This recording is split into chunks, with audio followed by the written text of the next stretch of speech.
The dust kicked up around Clara Kimball's worn boots as she stood in the doorway of the mercantile, staring at the three men on horseback who blocked her path home, their faces hard as the desert rocks that surrounded Humboldt, Nevada, in this sweltering August of 1882.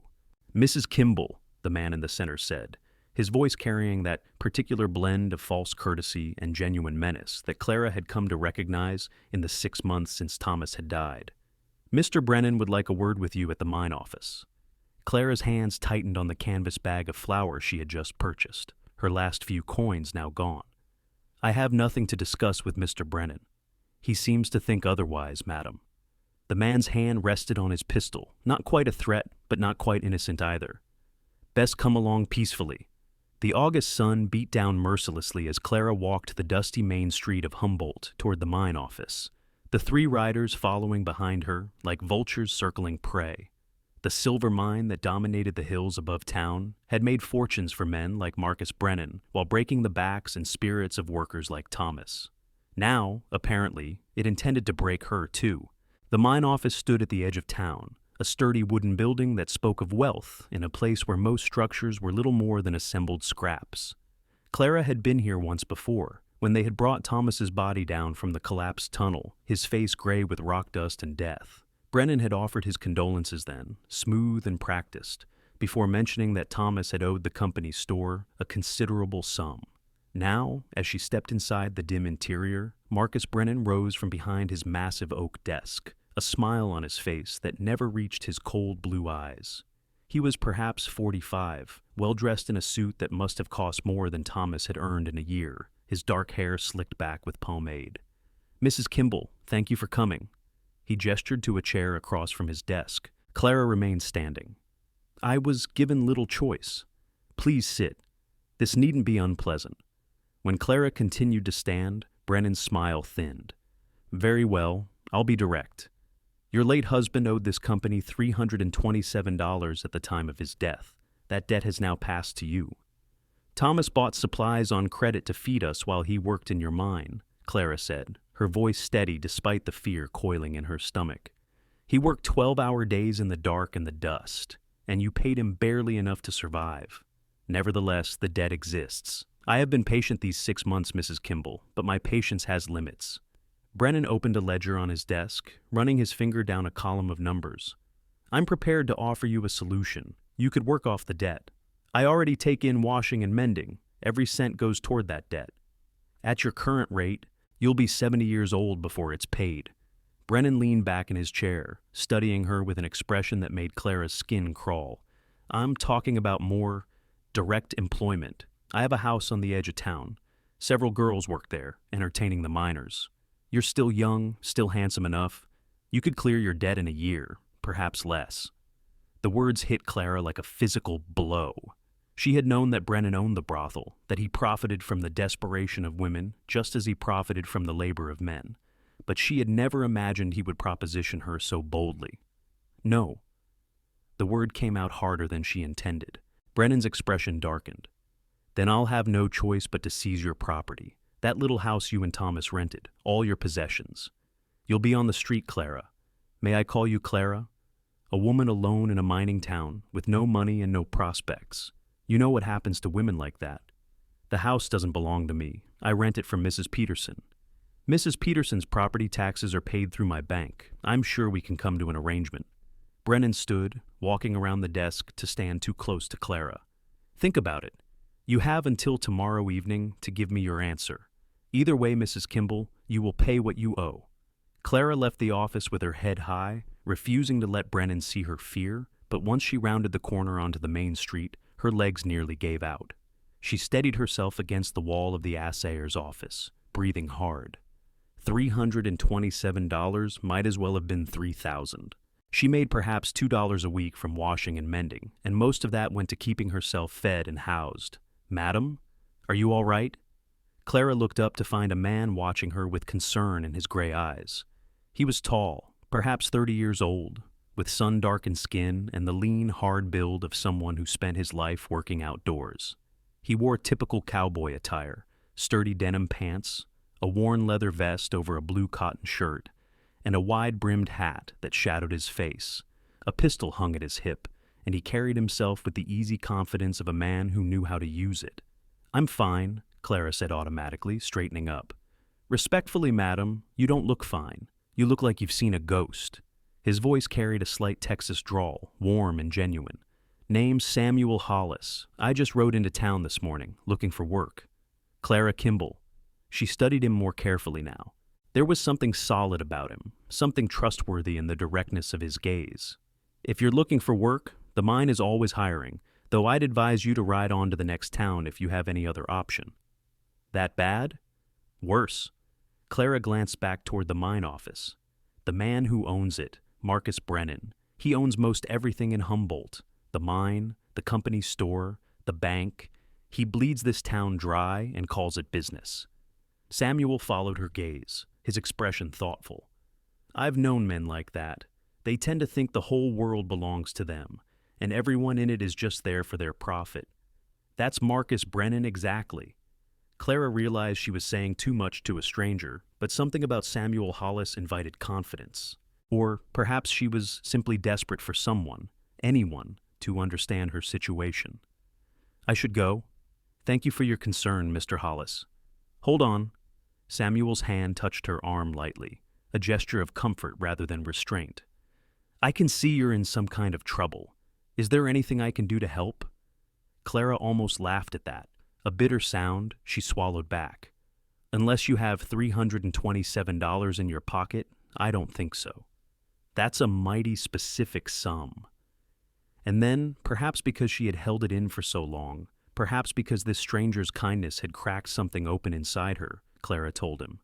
About Thomas dying in the mine collapse, about the debt to the company store, about Brennan's ultimatum just minutes ago.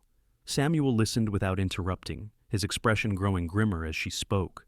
"So, he told you to work in his brothel or lose everything," Samuel said when she finished, his voice flat with anger. "Those were his terms, yes. And I'm guessing those aren't really terms at all. Man like that, he'll take what he wants regardless of any debt." Clara had been trying not to think about that, but hearing it spoken aloud made it real and terrifying. "I have until tomorrow evening to decide." Samuel was quiet for a long moment, his jaw tight. Then he said, "She owes nothing to any man." "What? You? You don't owe Brennan anything. Your husband worked for his wages, and if those wages weren't enough to live on, that's Brennan's crime, not yours. The debt died with Thomas, far as I'm concerned." "The law doesn't see it that way." "Then the law's wrong." Samuel looked toward the mine office, then back at Clara. "I'd like to help you, Mrs. Kimball, if you'll let me." "You don't even know me. Why would you involve yourself in my troubles?" "Because it's the right thing to do." Samuel said it simply, as if it were the most obvious truth in the world. "And because I've seen what happens when good people stand by and do nothing while bullies like Brennan have their way. It never ends well." Clara wanted to accept his help, wanted it so badly she could taste it like dust in her mouth. But she had learned hard lessons about the cost of owing people. "I can't ask you to do that. You could get yourself killed going against Brennan." "You're not asking, I'm offering." Samuel smiled then, and it transformed his serious face into something warmer. "Besides, I'm not easy to kill. Tell you what, why don't you let me buy you a late lunch? The restaurant down the street looks decent enough. We can talk about options that don't involve you losing your home or your dignity." Clara knew she should refuse, should send this kind stranger on his way before he got tangled up in her problems. But she was so tired of being alone, so tired of being afraid, and Samuel Hollis looked at her like she was a person worthy of respect rather than a problem to be solved or a commodity to be used. "All right," she said quietly. "Thank you, Mr. Hollis." "Samuel, please." The restaurant, run by a Chinese couple who had come west with the railroad and stayed, served simple but good food. Samuel ordered roast beef and potatoes for both of them, insisting on paying despite Clara's protests. As they ate, he told her about himself. He had worked cattle drives from Texas to Kansas for the past 10 years, saved his money carefully, and was now looking to settle somewhere and start his own small ranch. He had a horse, his gear, and about $500 to his name. $500, Clara repeated, stunned. To her, it sounded like a fortune. "It's enough to buy some land and a small herd if I'm careful." Samuel took a sip of coffee. "Or enough to solve your problem with Brennan and still have some left over." "No," Clara set down her fork. Absolutely not. I won't take your money, Samuel. That's your dream you're talking about, your future. And what about your future? You think I could ride out of here knowing I left you to Brennan's mercy? What kind of man would that make me? A sensible one. Sensible's overrated. Samuel leaned forward, his gray eyes intense. Listen, Clara, I've been drifting for 10 years, moving from one cattle drive to the next, sleeping on the ground and eating dust. I've saved that money, yes, but I've also been waiting for something to save it for. Maybe this is it. Maybe helping you is more important than buying a few acres of land right now. You're talking like a fool, Clara said, but her voice was gentle. Probably, but I've been called worse. Samuel reached across the table, not quite touching her hand, but close enough that she could feel the warmth of him. At least, let me talk to Brennan. Maybe I can reason with him. Men like Marcus Brennan don't listen to reason. Then maybe he'll listen to something else. There was steel under Samuel's quiet words, a hardness that reminded Clara he wore that pistol with the ease of long practice. She should have been frightened by that, but instead she felt something she hadn't felt in months: hope. Why are you really doing this? She asked. The truth. Samuel was quiet for a moment, his eyes distant. When I was 15, my mother died. My father had passed 2 years before, and we had debts. The banker in our town, he tried to force my mother into a situation much like yours. She refused, and he took everything. She died that winter, in a lean-to shelter, of pneumonia and heartbreak. He refocused on Clara, and she saw old pain in his eyes. I was too young then, too powerless to help her. I'm not too young anymore, and I'm not powerless. So yes, maybe I'm doing this for my mother as much as for you, but that doesn't make it any less right. Clara felt tears prick her eyes. I'm sorry about your mother. So am I, every day. Samuel cleared his throat. But we can make sure her story doesn't repeat with you. Tomorrow morning, I'll go see Brennan. We'll settle this. He won't just forgive the debt because you ask nicely. No, but he'll take my money if I offer it. Samuel. It's decided, Clara. He said it firmly but kindly. You can argue with me all you want, but I'm a stubborn man when I've set my mind to something. Now, let's talk about something more pleasant. Tell me about Humboldt. Is it always this hot? Clara found herself smiling despite everything. This is actually mild for August. Wait until September. It cools down a bit. They talked for another hour, the conversation flowing easily from one topic to another. Samuel told her stories from the cattle trails, tales of stampedes and river crossings, and the vast, empty beauty of the plains. Clara found herself laughing for the first time in months, caught up in his descriptions and his wry humor. He made the hard life sound almost romantic, though she suspected he was leaving out the worst parts for her sake. In turn, she told him about Humboldt, about the good people who lived here struggling under Brennan's control, about the silver mine that dominated the landscape and the economy. She told him about Thomas, too, the man she had married at 18, full of hope for their future. He had been a good man, Thomas, if not an exciting one. He had worked hard and treated her kindly, and she had mourned him sincerely when he died. But sitting here with Samuel, she realized her marriage had been more companionship than passion, more practical than romantic. He sounds like he was a decent man, Samuel said when she finished. He was. I wish you could have met him. Clara meant it, though she wondered what Thomas would have made of Samuel Hollis, this stranger who had appeared in her life like an answer to a prayer she hadn't known she was praying. When they finally left the restaurant, the sun was setting, painting the desert sky in shades of orange and purple. Samuel walked Clara home, a small house at the edge of town that she had shared with Thomas and now rattled around in alone. It was humble, just 3 rooms, but it was clean and hers, or had been, until Brennan's threats. I'll come by tomorrow morning, Samuel said as they stood at her door, before I go see Brennan, just to let you know the plan. You don't have to do this, Clara said one more time. I know. Samuel tipped his hat to her, a gesture that was somehow both old-fashioned and charming. Sleep well, Clara. Tomorrow things are going to get better. She wanted to believe him, wanted it so badly it hurt. Be careful. Brennan is dangerous. So am I, when I need to be. Samuel smiled at her, and Clara's heart did something strange in her chest, a flutter she hadn't felt in years. Good night, Mrs. Kimball. Clara, please. Clara. He said her name like it meant something, and then he was walking away into the gathering darkness, leaving her standing in her doorway with her hand pressed to her racing heart. That night, Clara lay in her narrow bed and thought about Samuel Hollis. It was foolish, she knew, to let herself feel anything for a man she had known for only hours. He would solve her problem with Brennan, if he could, and then he would move on to chase his dreams of land and cattle. She was a complication in his life, nothing more. But when she finally drifted into sleep, she dreamed of gray eyes and a Texas drawl, and for the first time in months, her dreams were sweet instead of dark. Samuel arrived at her door just after dawn, looking like he hadn't slept much. Clara had been up for an hour already, too nervous to rest. She offered him coffee, which he accepted gratefully, and they sat at her small kitchen table as the sun rose higher. "I've been thinking," Samuel said.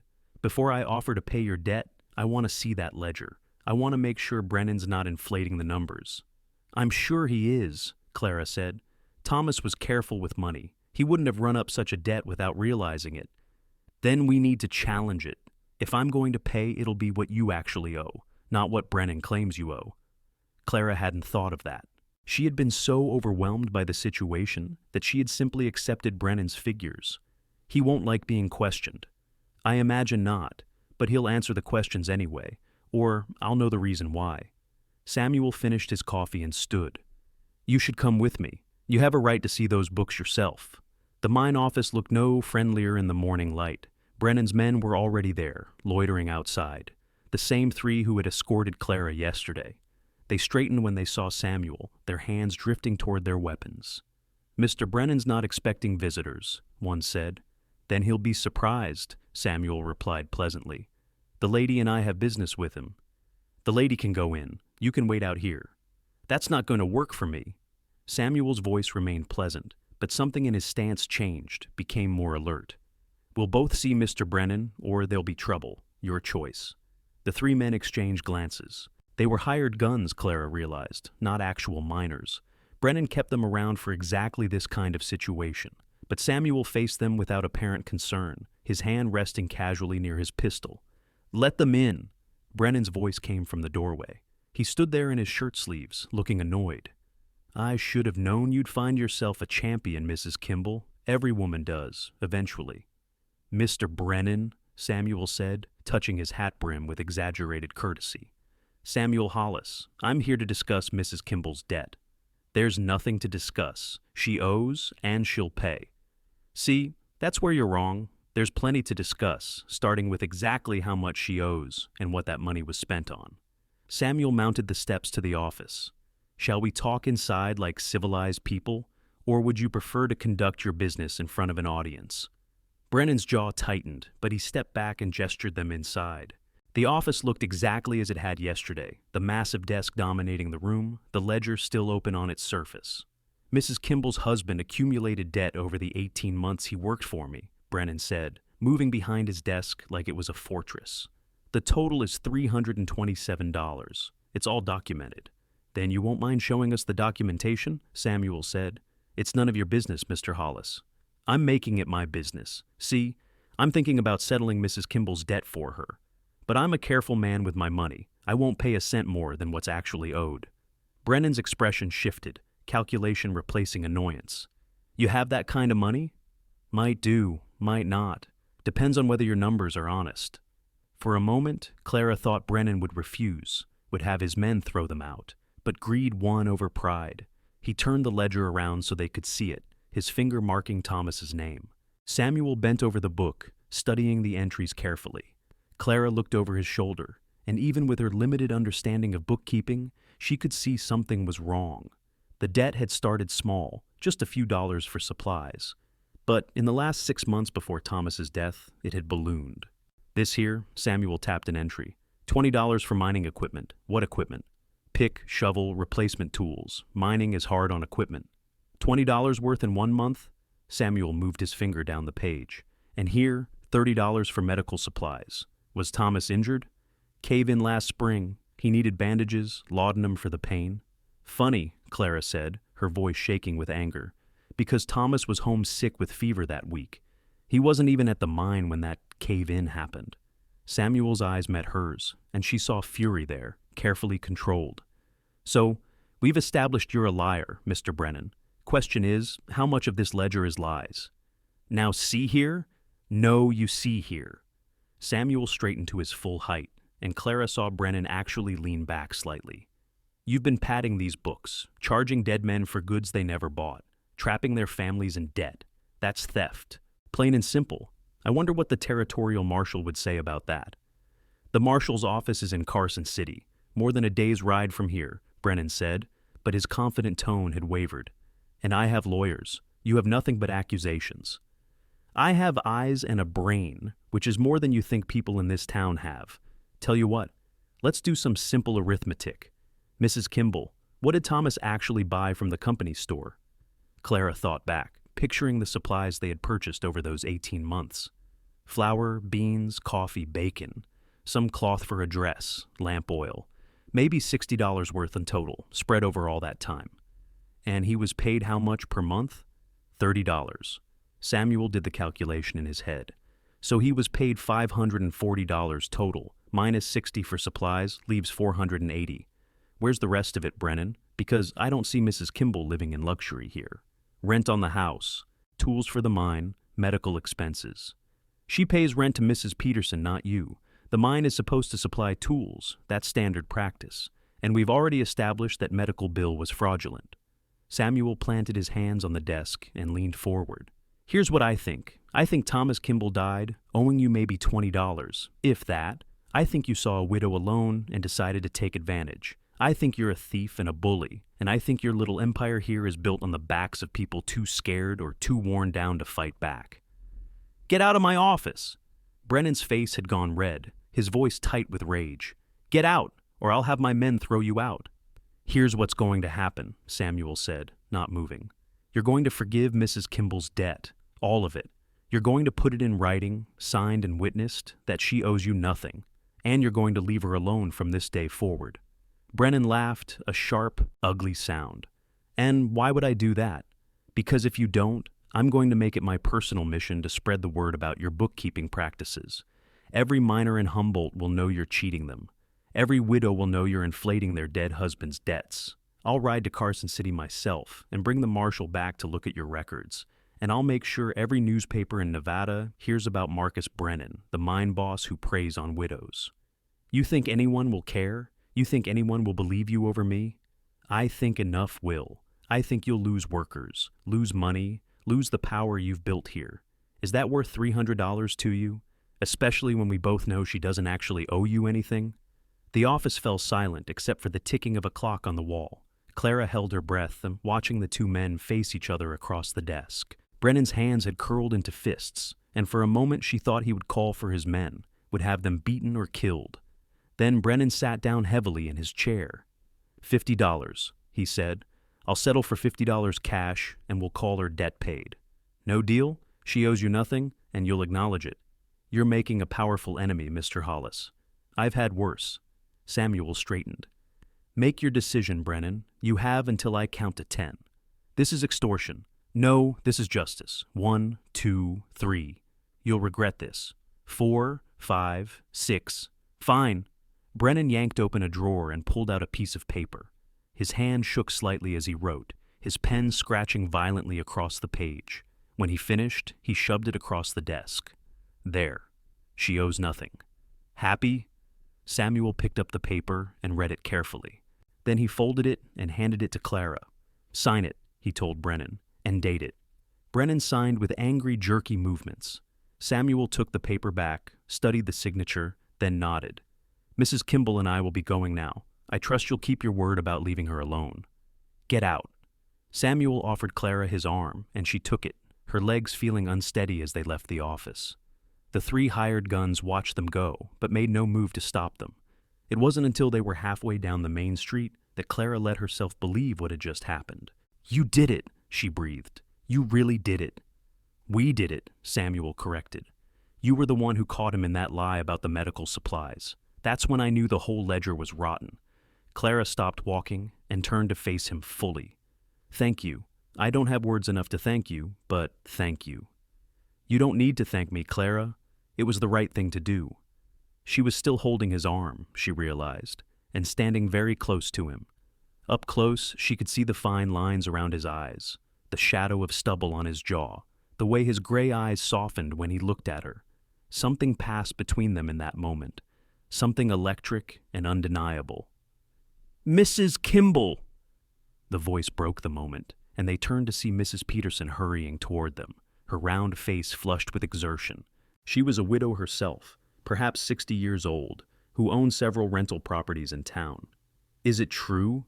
Did you really make Marcus Brennan back down?" "Samuel did," Clara said, reluctantly releasing his arm. "The whole town's talking about it. They said a cowboy walked into the mine office and came out with Brennan's tail between his legs." Mrs. Peterson laughed, a delighted sound. "Lord, I wish I could have seen his face." "It was something to behold," Samuel agreed, smiling. Other townspeople were gathering now, drawn by the commotion. Clara recognized most of them, miners, shopkeepers, their wives and children. They looked at Samuel with a mixture of awe and hope, and Clara realized what he had done. He hadn't just freed her from debt. He had shown the whole town that Brennan could be challenged, that his power wasn't absolute. "You've made yourself a hero," Clara murmured to Samuel. "Or a target," he replied, but he didn't sound worried. That evening, Mrs. Peterson insisted on hosting a dinner for Samuel at the boarding house where he had taken a room. Half the town seemed to be there, cramming into the dining room and spilling out onto the porch. People brought food to share, and someone produced a fiddle, and before long, there was music and dancing in the street. Clara found herself swept up in the celebration, passed from partner to partner in the simple reels and squares she had danced at gatherings since childhood. But her eyes kept finding Samuel across the crowd, watching as he spoke with miners about their own debts, as he charmed the older women with his polite manners, as he played a quick game of marbles with a group of children who had attached themselves to him like he was the Pied Piper. Finally, as the evening was winding down and the crowd thinning, Samuel appeared at her elbow. "Dance with me?" he asked. "I've been dancing all evening," Clara said, but she was already taking his offered hand. The fiddle player struck up a slow waltz, unusual for a frontier town, but beautiful nonetheless. Samuel's hand settled on her waist, and Clara placed hers on his shoulder, and they moved together as naturally as if they had been dancing for years. "Today was quite a day," Samuel said quietly, his breath warm against her temple.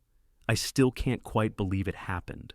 Neither can Brennan, I suspect. You should be careful, Clara. He's not the type to forgive or forget.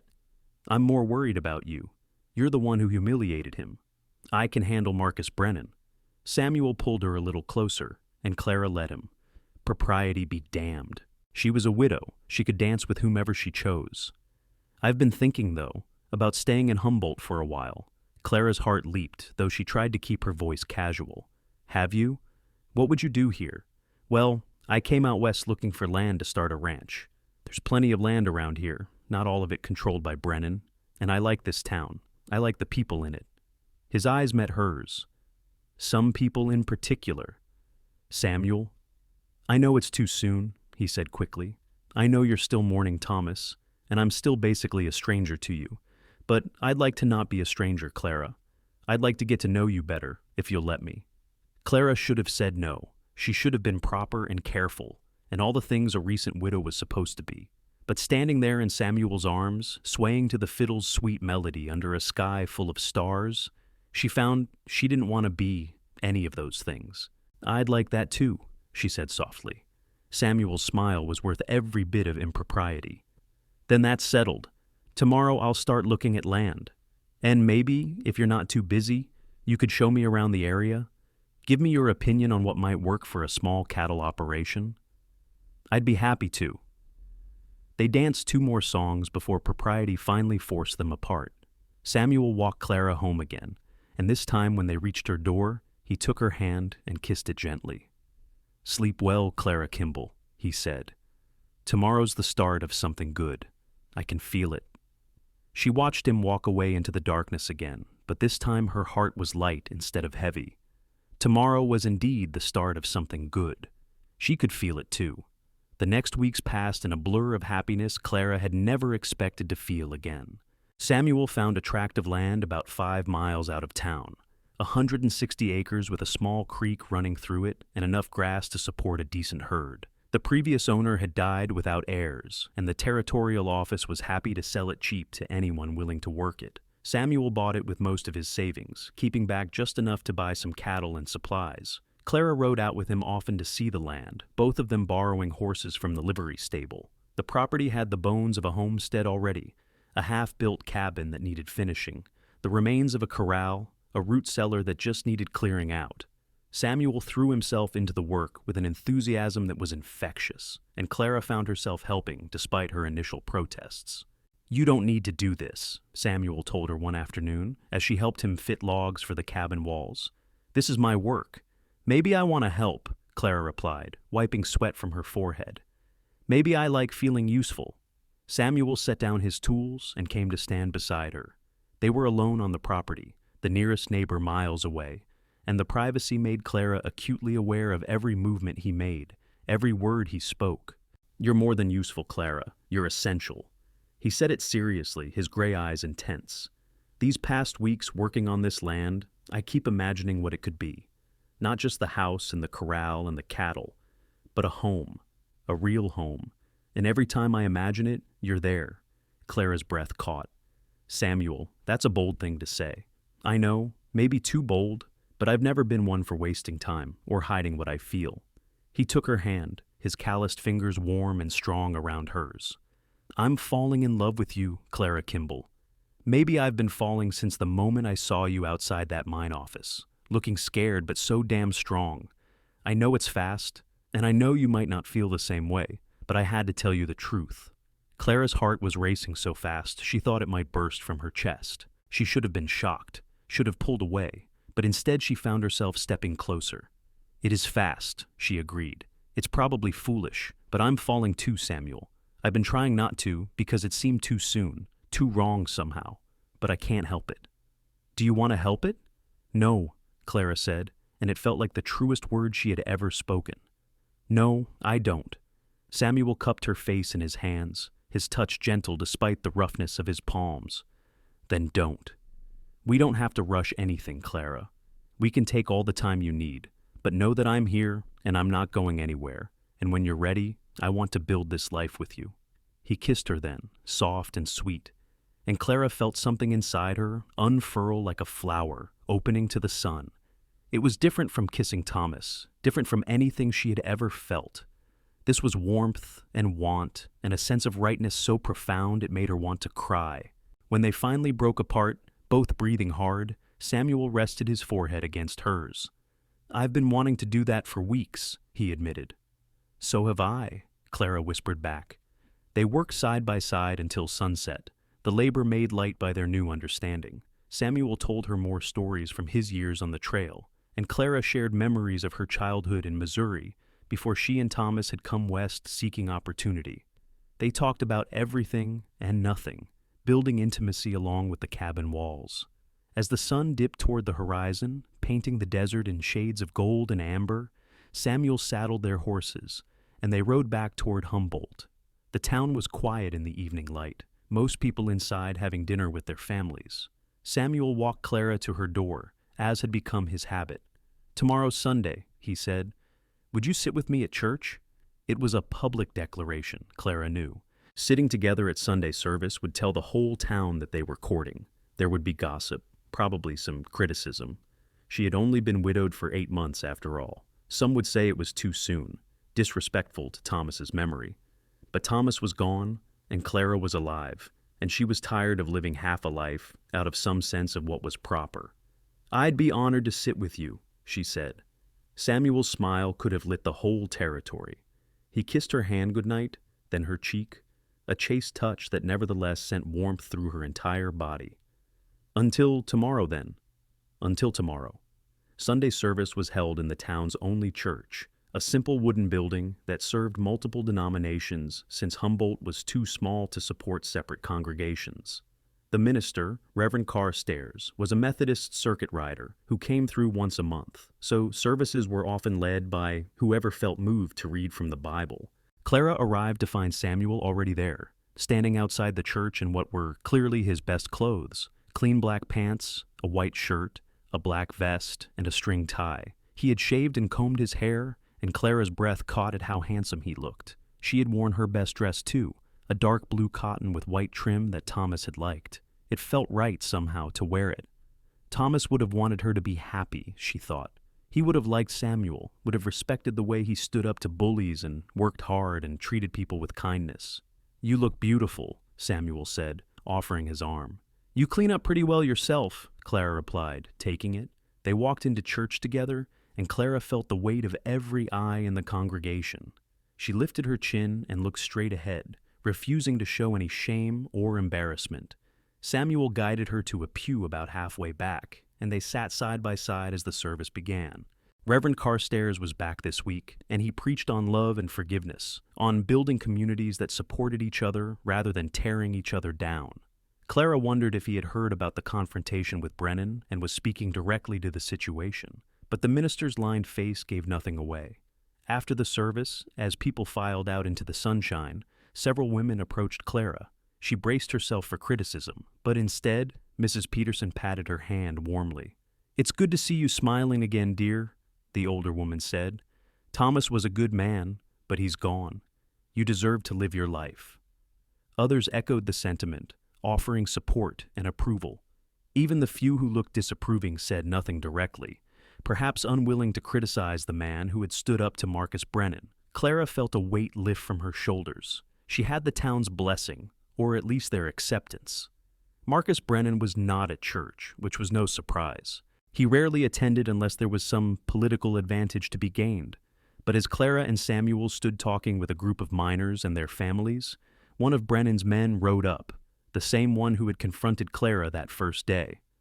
"Mr. Hollis," he called out, "Mr. Brennan wants to see you. He has a business proposition." The crowd went quiet. Samuel's expression didn't change, but Clara felt his arm tense under her hand. "Tell Mr. Brennan I'm not interested in any business with him," Samuel said evenly. "He said you'd say that. He also said to tell you it would be in your best interest to reconsider, and in Mrs. Kimball's best interest too." It was a clear threat, and everyone present recognized it as such. Angry murmurs rose from the crowd. Samuel held up a hand for silence. "You go back and tell Mr. Brennan that if he has something to say to me, he can come say it himself, man to man. And you can also tell him that if he threatens Mrs. Kimball again, in any way, there will be consequences he won't like." The hired gun's jaw tightened, but he wheeled his horse around and rode off without another word. The crowd exploded into conversation, everyone talking at once. "He's going to come after you," Clara said urgently, pulling Samuel aside. "You embarrassed him, and now you've refused his summons. Marcus Brennan doesn't forget things like that." "I know, but I meant what I said. I'm not afraid of him, Clara. Maybe you should be. He's a dangerous man." "So am I," Samuel repeated what he had said that first day. "Trust me, sweetheart, I've handled men like Brennan before." The endearment, spoken so casually, made Clara's heart skip, but her fear for Samuel's safety overrode her pleasure at hearing it. "What are you going to do?" "Keep living my life. Keep building my ranch. Keep courting you if you'll have me." Samuel touched her cheek gently. "Brennan has power, yes, but he's not invincible. He's already lost face in this town. If he comes after me directly, he'll lose more. He knows that. And if he doesn't care, then we'll deal with it when it happens." Samuel was calm, confident, and Clara wanted to believe in that confidence. "Come on, let's not let him ruin a perfectly good Sunday. I believe Mrs. Peterson invited us both to lunch at the boarding house." She had, and lunch was a cheerful affair, the dining room full of laughter and good food. Samuel charmed everyone present, telling stories and joking with the children and treating the elderly guests with respectful attention. Clara watched him and felt her heart expand with affection. This was a good man, she thought, a truly good man, in a world where such men were rarer than gold. After lunch, Samuel walked her home. It was still early afternoon, the day hot and bright. When they reached Clara's door, Samuel hesitated. "I don't want to leave you," he admitted. "I worry about you here alone. I've been alone for months. I'm quite safe. Things are different now. Now you're publicly associated with me, and Brennan sees me as a threat."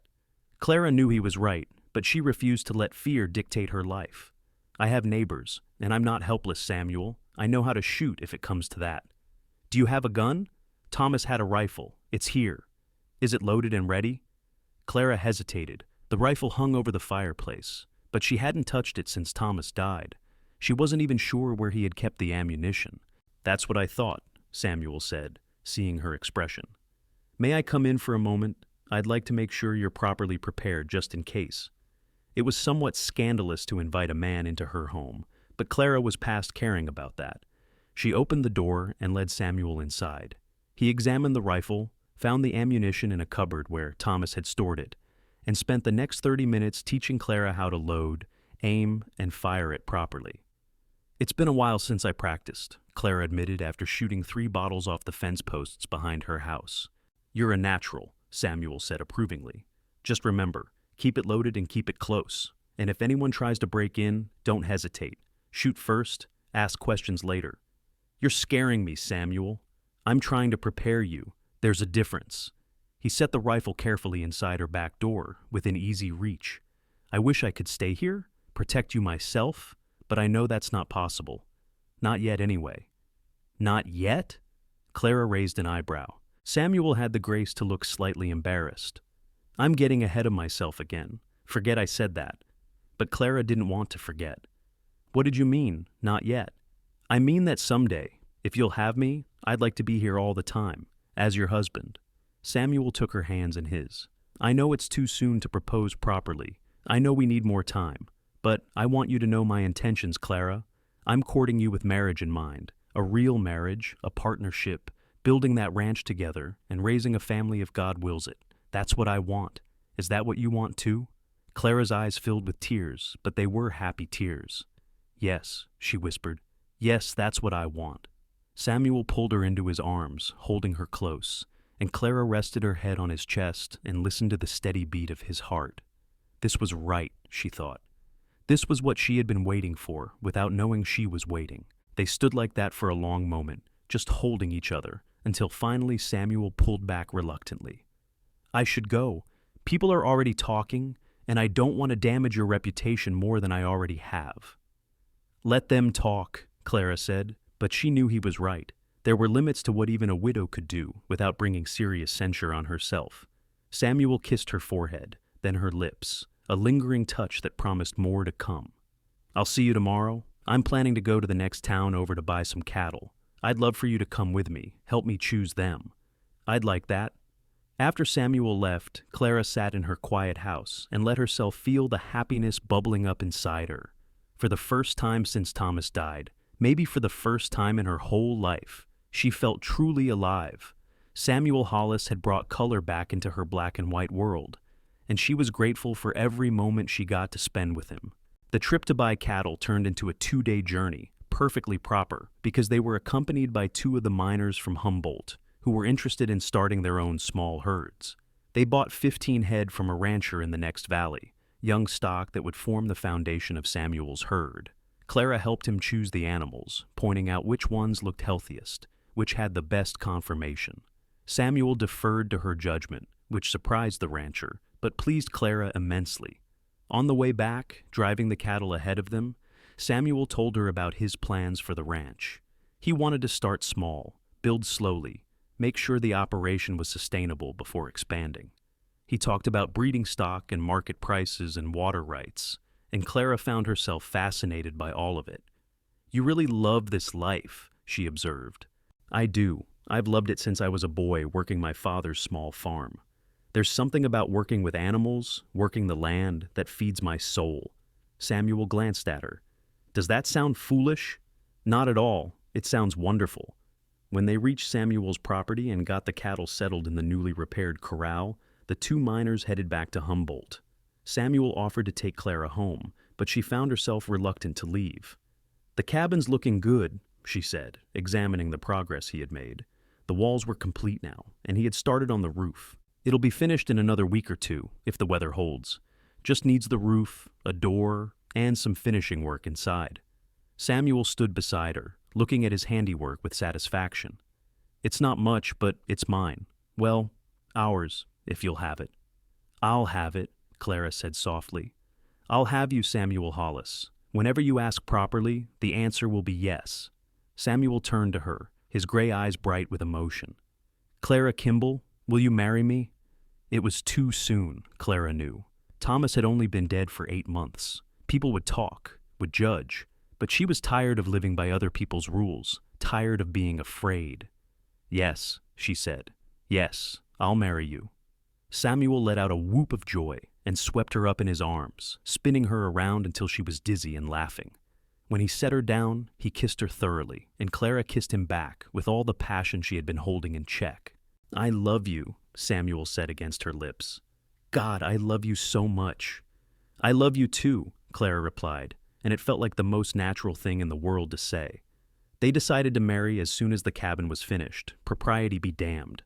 Samuel would have married her the next day if Clara had agreed, but she wanted to do it properly, wanted to stand up in front of the whole town and declare their commitment to each other. The news spread through Humboldt like wildfire.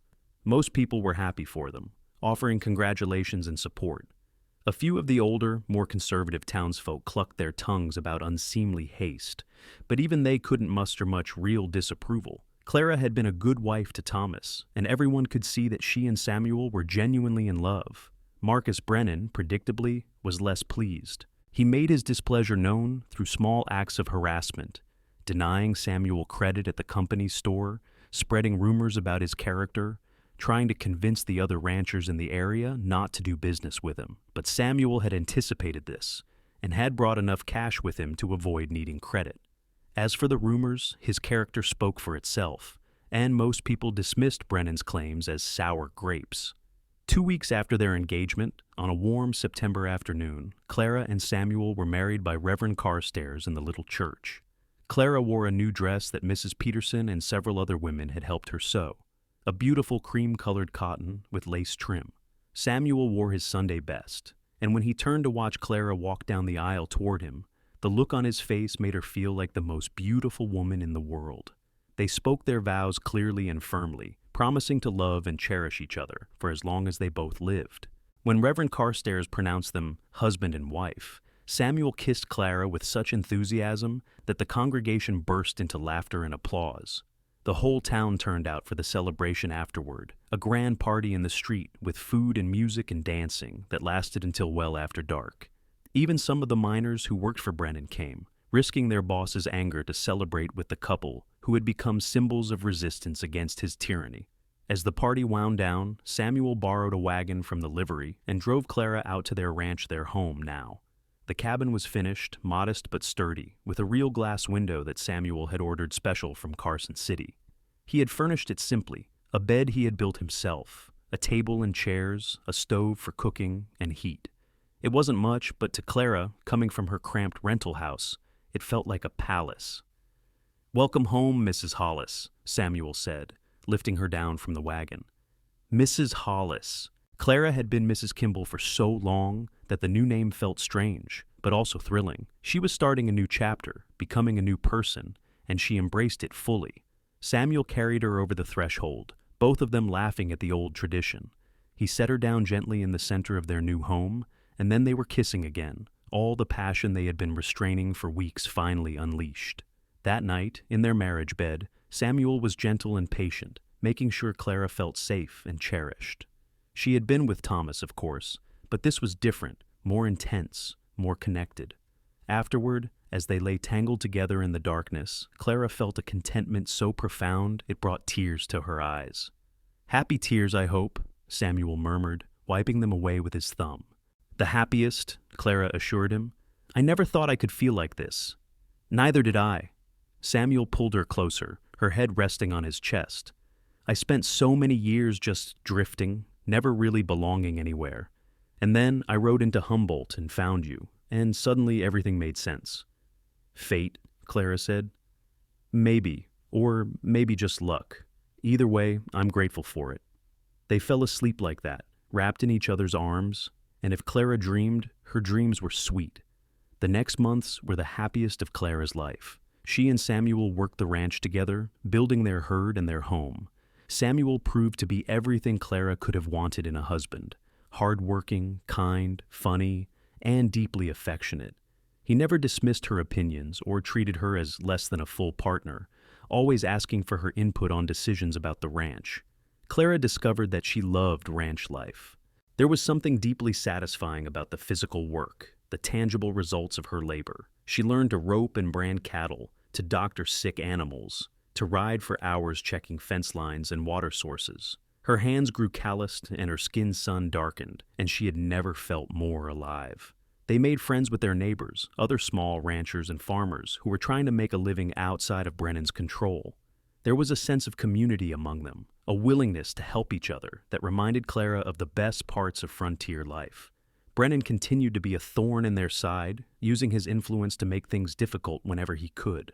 When Samuel tried to register his brand with the territorial office, Brennan's lawyers challenged it, claiming it was too similar to an existing brand.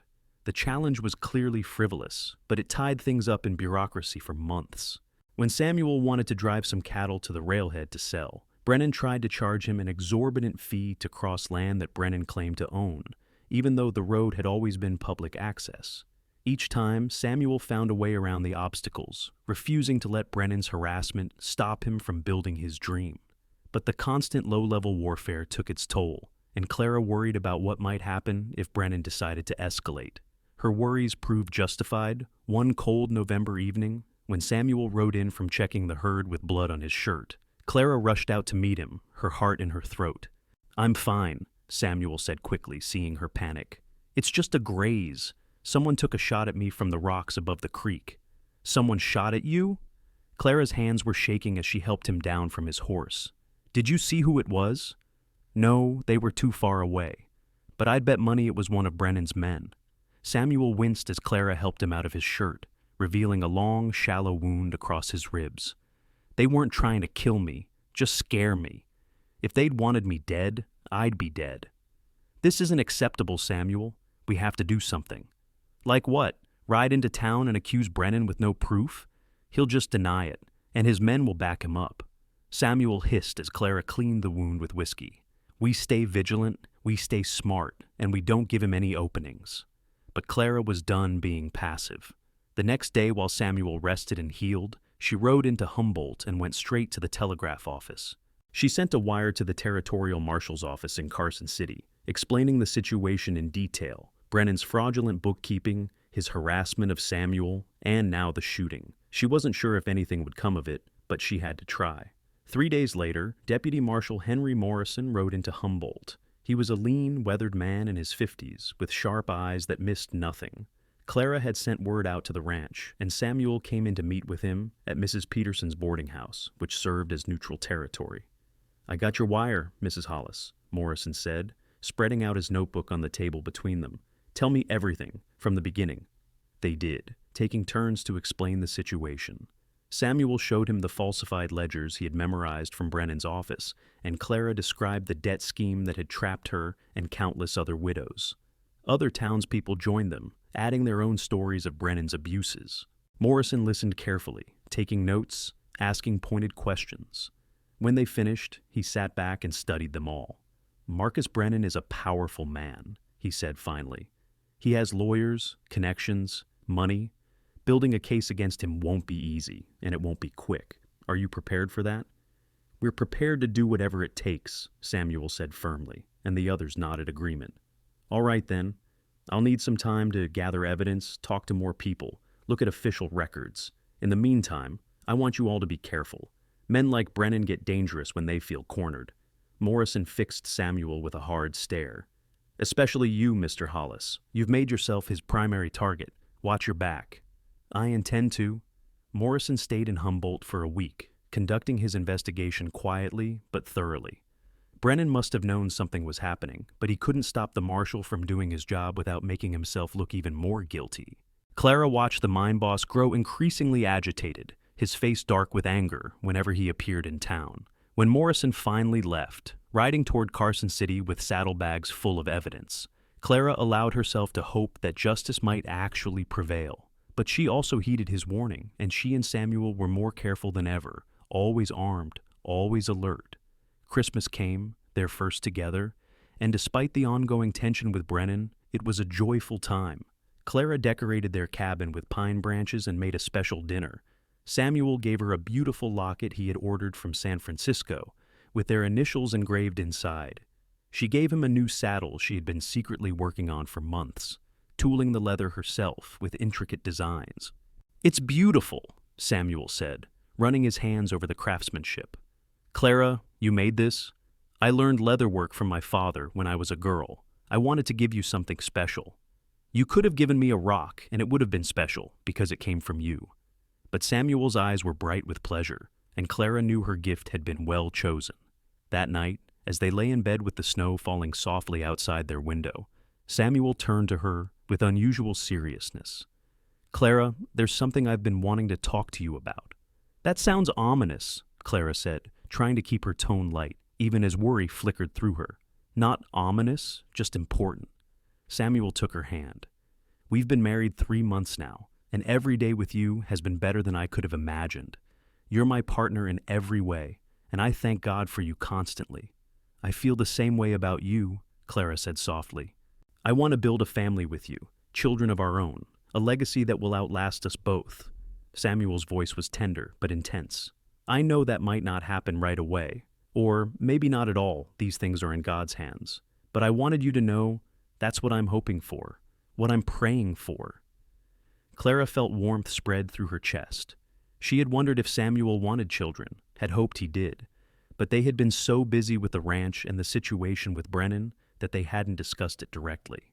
"I want that too," she said. "I've always wanted children. Thomas and I tried, but it never happened. I'd begun to think maybe I couldn't have them. Or maybe the timing wasn't right. Maybe you were meant to have children with me." Samuel kissed her forehead. "Either way, we have each other, and that's enough.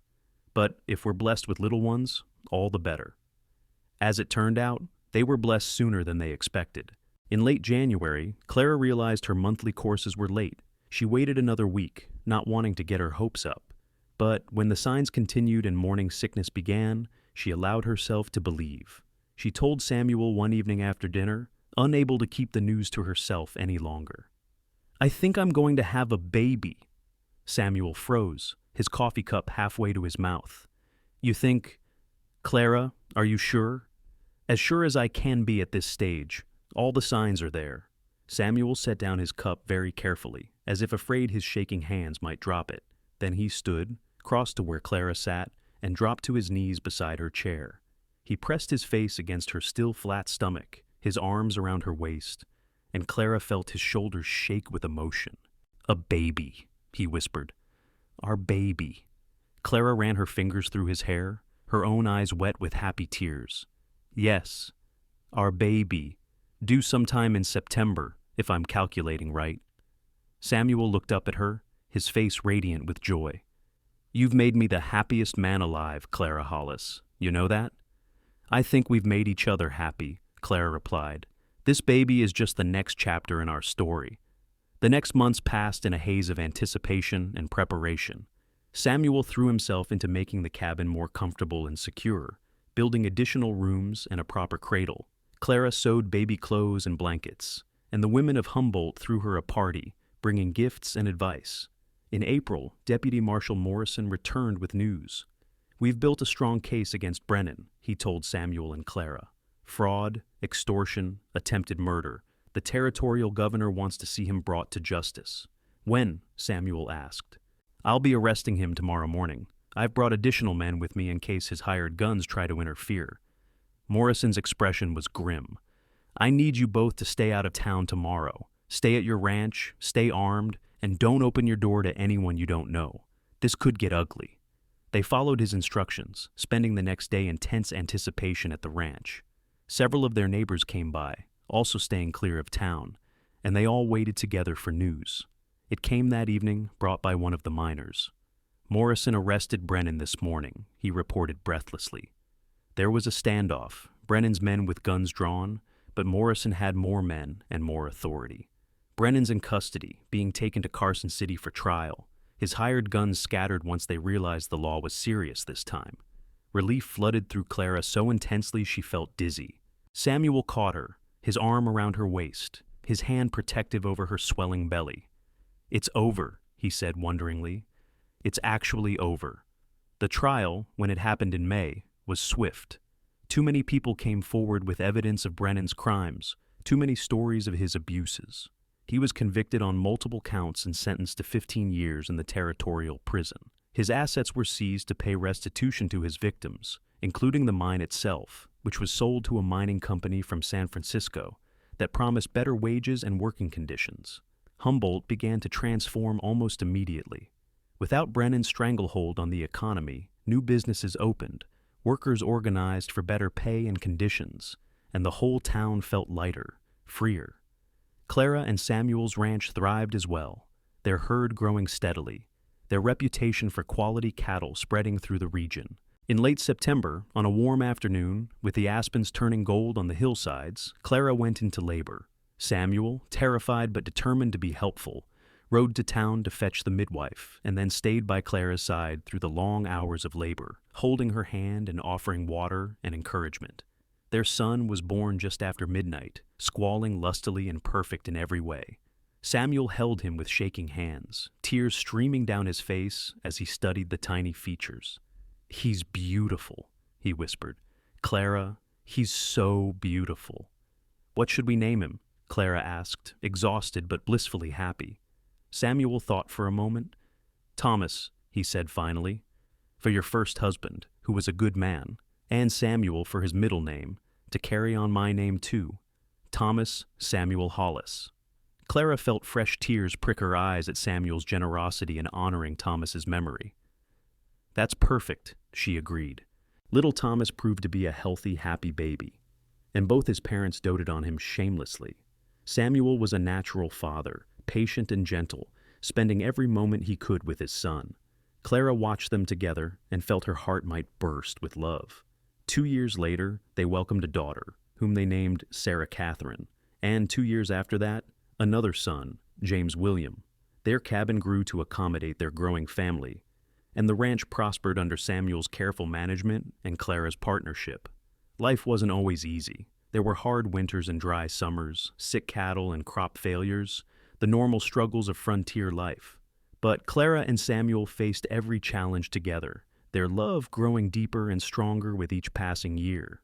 Marcus Brennan served his full sentence and was released, but he never returned to Humboldt. Word came that he had moved to California, a broken man with no power and no prospects. Clara felt no satisfaction in his downfall, only relief that his reign of terror was over.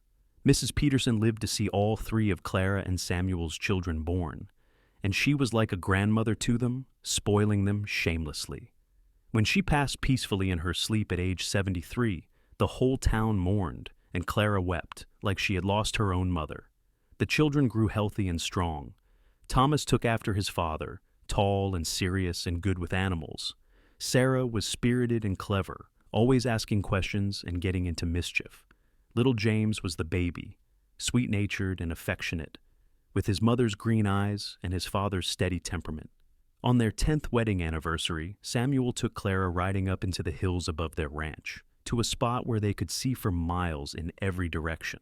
Their land spread out below them, the cattle grazing peacefully, the house they had built together standing sturdy and welcoming. "Do you remember the first day we met?" Samuel asked, his arm around Clara's waist as they watched the sunset paint the sky in brilliant colors. "Every detail," Clara replied. "You were standing on the street, asking if I was all right. I thought you were just a kind stranger passing through. And instead, I stayed and built a life." Samuel turned her to face him, his gray eyes as warm as they had been that first day. "Best decision I ever made. You're the best thing that ever happened to me, Clara Hollis." "And you're mine," Clara said, rising on her toes to kiss him. "My cowboy who rode into town and saved me." "You saved yourself," Samuel corrected. "You just needed someone to stand beside you while you did it. Then I'm glad it was you." They stood there as the sun dipped below the horizon, 2 people who had found each other against all odds and built something beautiful and lasting.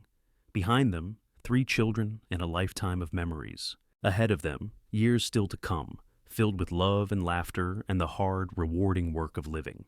As they rode back toward home, toward the house where their children were waiting with Mrs. Garcia, the woman they had hired to help with the homestead, Clara reflected on how far she had come from that desperate day when Brennan had tried to force her into impossible choices.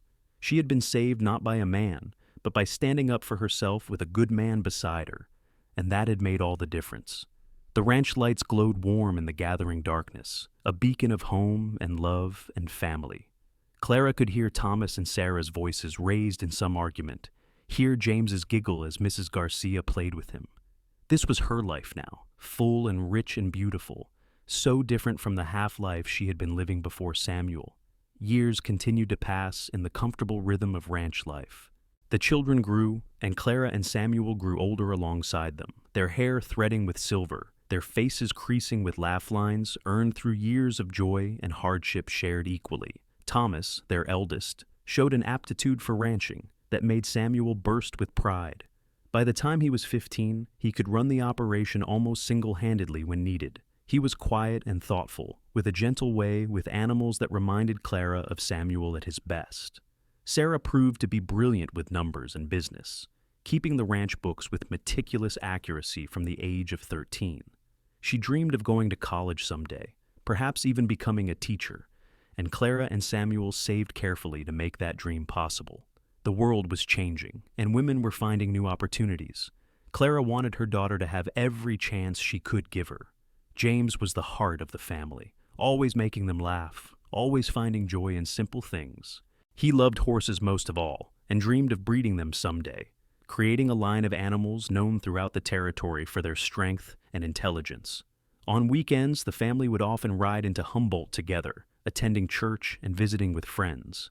The town had continued to grow and prosper without Brennan's influence, adding new shops and even a proper school.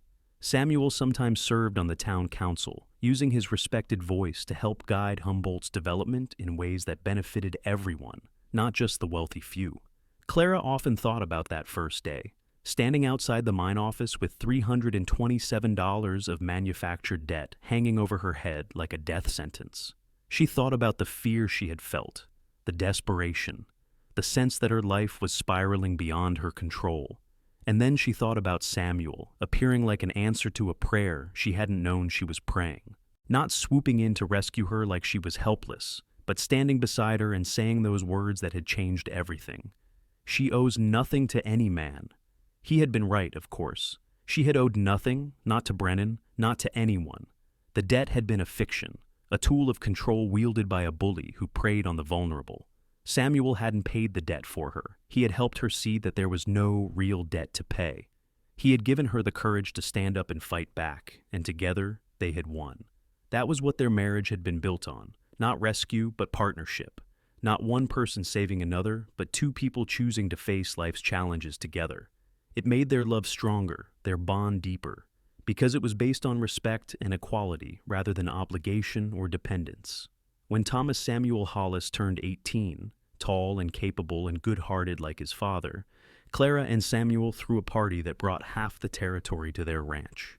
300 people came to celebrate, to eat Clara's cooking and drink Samuel's carefully hoarded whiskey and dance under the stars. Late in the evening, Clara found herself standing with Samuel on the porch of their home, watching their children and their friends dance and laugh in the yard below.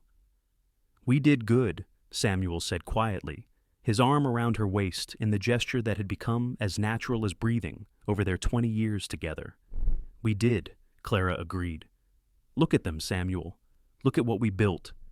Not just the children, though they were the brightest jewels in Clara and Samuel's crown, but the ranch itself, now respected throughout Nevada, the community of friends and neighbors who had gathered to celebrate, the legacy of standing up to bullies and fighting for what was right.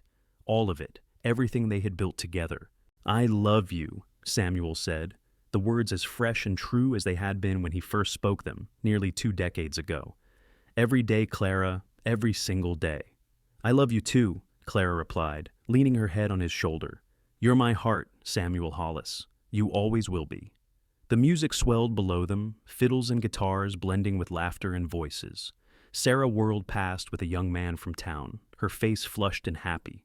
James was showing a group of younger boys how to rope a fence post, demonstrating with the ease of long practice.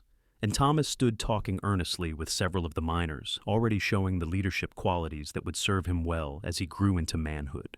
Clara thought about the girl she had been, desperate and afraid, trapped by circumstances and other people's cruelty, and she thought about the woman she had become, strong and confident and deeply, profoundly happy. The journey from one to the other had been hard, but it had been worth every moment.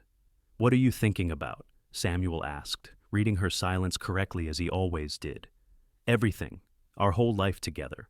How lucky I am that you rode into Humboldt that day." "I'm the lucky one," Samuel countered, as he always did when she said such things.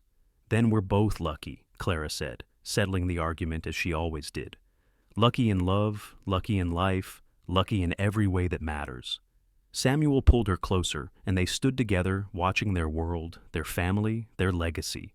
The desert wind was cool and sweet, carrying the scent of sage and possibility.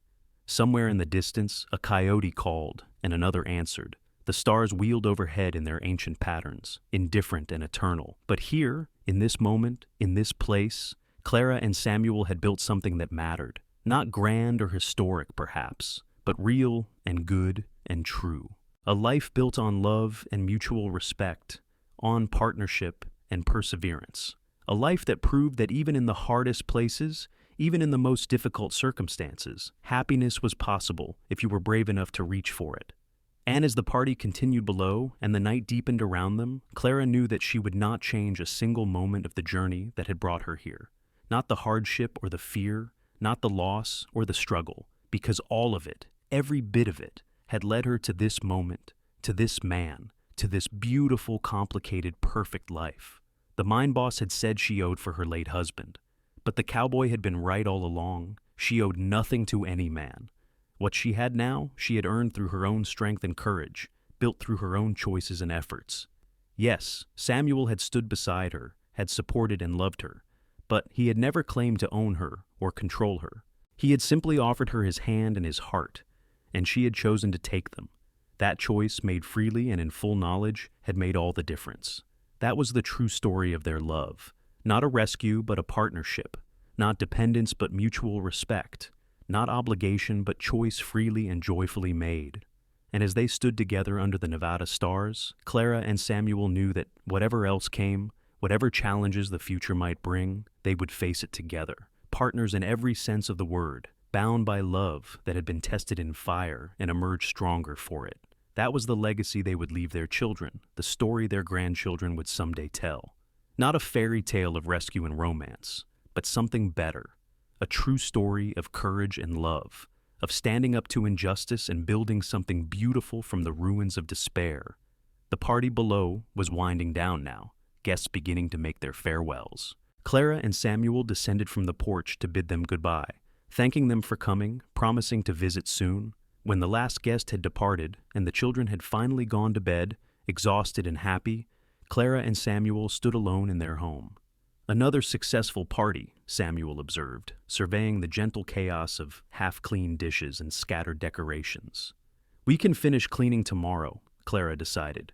"Right now, I just want to sit with you and be grateful." So they did, sitting together on the porch in the deep quiet of the Nevada night, hands clasped, hearts full. 20 years of marriage, 3 children, a thriving ranch, a community of friends, and a love that had only grown stronger with time. It was more than either of them had dared hope for on that hot August day when their paths had first crossed. "To 20 more years," Samuel said softly, lifting Clara's hand to his lips. "To forever," Clara replied, and she meant it with every fiber of her being. The stars wheeled overhead, the desert breathed its ancient rhythms, and in their small corner of the vast West, Clara and Samuel Hollis had found their happily ever after. Not perfect, not without struggles, but real and true and earned through courage and love. And that, Clara thought as she rested her head on her husband's shoulder and let the peace of the moment wash over her, was the very best kind of happy ending there could be.